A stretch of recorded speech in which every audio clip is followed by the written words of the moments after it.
सुपा औद्योगिक वसाहतीमधील कंपन्यांच्या प्रदूषित पाण्याबाबत गांभीर्यानं दखल घेऊन संबंधित कंपन्यांच्या विरोधामध्ये तातडीनं कारवाई करण्याचा प्रस्ताव तयार करावा.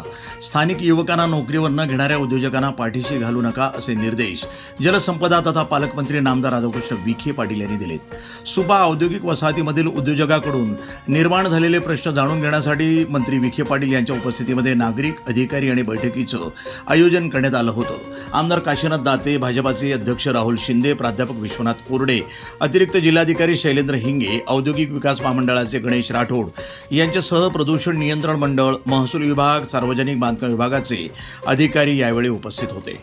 मंत्री विखे पाटील यांनी प्रत्येक प्रश्नाचा आढावा घेऊन समस्या सोडवण्यासाठी काय उपाय करता येईल यावर बैठकीमध्ये भर दिला. कंपन्यांमधून सोडण्यात येणाऱ्या प्रदूषित पाण्याची गंभीर समस्या मोठी आहे.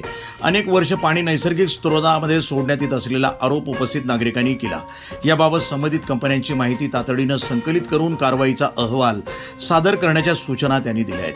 औद्योगिक वसाहतीमधील वाढतं अतिक्रमण, रस्त्याबाबत सार्वजनिक बांधकाम आणि राष्ट्रीय महामार्गाच्या अधिकाऱ्यांनी निर्धारित वेळेत अतिक्रमण काढण्याची मोहीम राबवावी. सुपा बस स्थानक परिसरामध्ये सुद्धा होणारी वाहतूक कोंडी कमी करण्याच्या दृष्टीनं निर्णय करावा. पावसाळ्यामध्ये ड्रेनेजचं पाणी रस्त्यावर येत असल्यानं नागरिकांना होत असलेल्या त्रासाबाबत बैठकीमध्ये गांभीर्याने चर्चा झाली. वाहतूक कोंडी होत असलेल्या कालावधीमध्ये जादा संख्येनं वाहतूक पोलीस नियुक्त करण्याच्या सूचना मंत्री विखे पाटील यांनी पोलीस प्रशासनास दिल्या.